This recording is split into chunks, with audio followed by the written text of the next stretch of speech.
kapatid, ay yung dapat mag-witness, ay hindi pwede mag-witness dito kasi may perjury na kaso. Ano ang sagot ng prosecution? Bakit hindi pwede? Hindi pa naman siya convicted. Mga kapatid, bakit sila, Senator Jinggoy, Marcoleta, convicted na? Ba't hindi sila ipasali sa... Sus, kung pabor lagi sa inyo, bisan pag ito, mimuon ninyo puti, hindi talaga sila papayag na hindi ma-impeach. Drama-drama lang ang impeachment. These are all drama. These are all teleserye to be watched. But I said, impeachment is not a victory to those who want to persecute her. It's because mache-checkmate pa rin kayo. O, i-witness ka. Ato ka mo lingkod sa witness stand. Naka-oath ka. Mu-witness ka na, maunay nagpatay, pero wala ka dito. Maunay nahitabo sa mga witnesses. Tayo doon sa bangko. Paano mapapatunayan ng mga managers na ito kung saan dinala ang pera?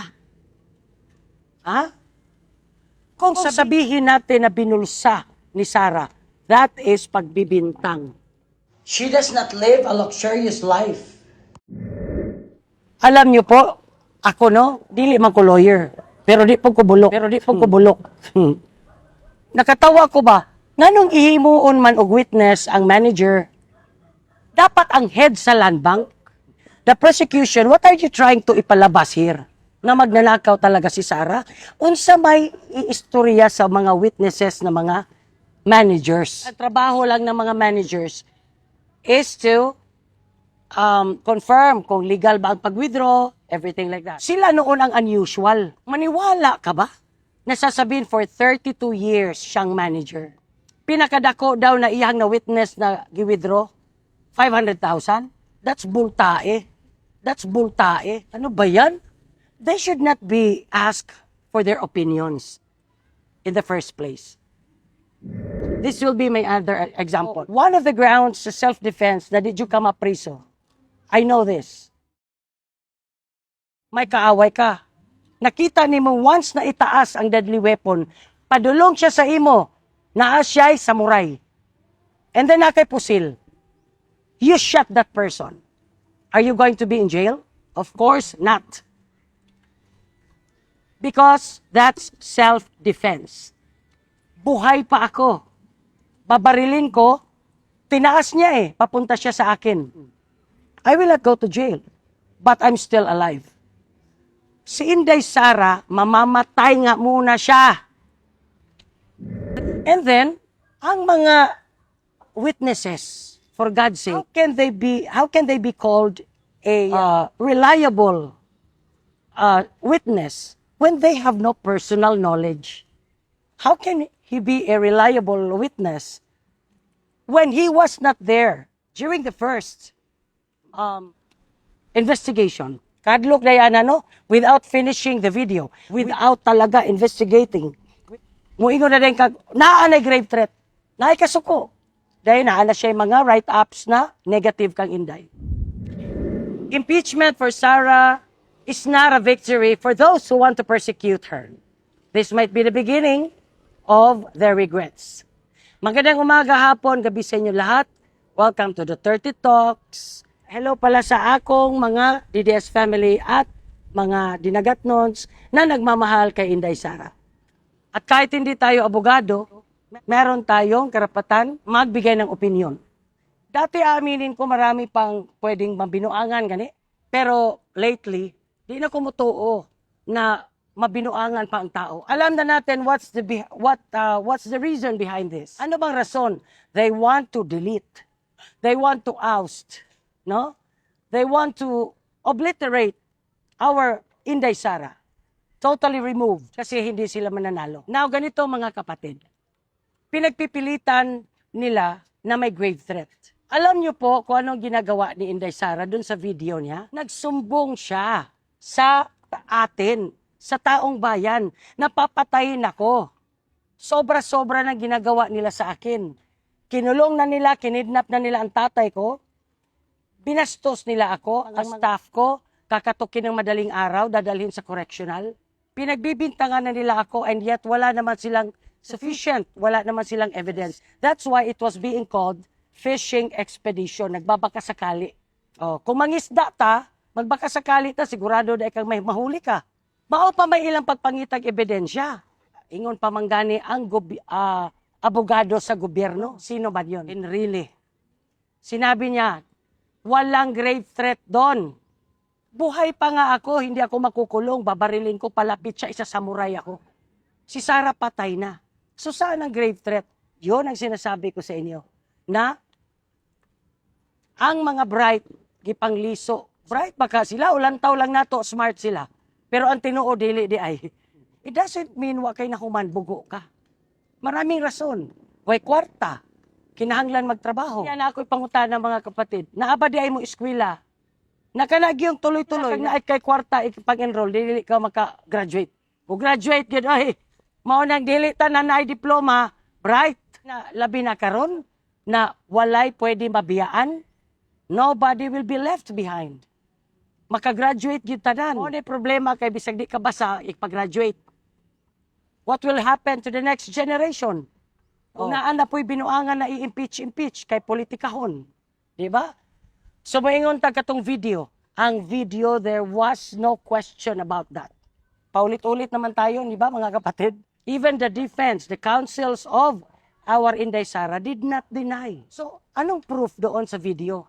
The grave threat. That leads to a culpable violation of our Constitution. Para ma-impeach si Sara. Talo. Bot mo diya, oy. Walang klarong mga ebidensya. Tampered. Altered. Oh.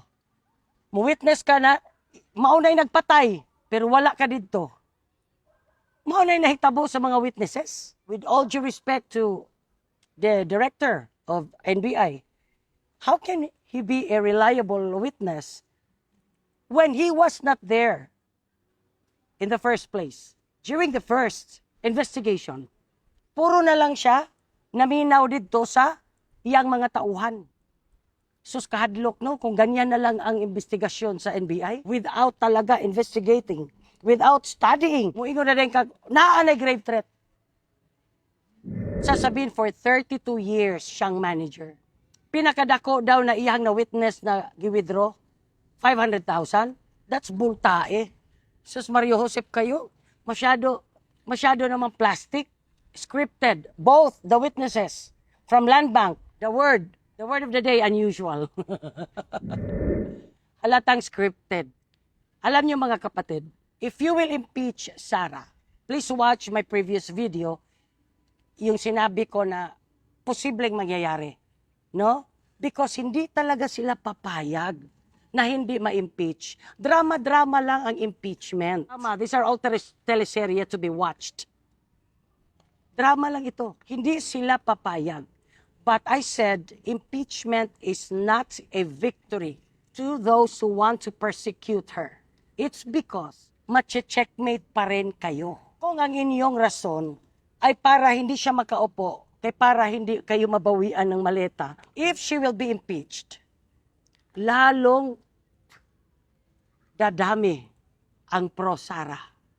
If she will be impeached, this is not a victory nga to your side, to your camp. It is because, ano pa ba ang paninira na gusto niyo sabihin kay Sara, pero tumataas pa rin ang kanyang rating? Mario Jose. Ano ba, kahit grade 1? Ang Sasona, kakasuhan daw. Hindi nag-name drop ang ating pinalanggang presidente. Obvious naman, si Martin Luther. Isang taon na po, mahigit. Hindi pinusasan. Pero sigurado po ako. Kakasuhan, drama, pero bailable. Kakasuhan, drama, pero bailable. Hindi maging victory, bakit? Lalong aalma ang mga tao.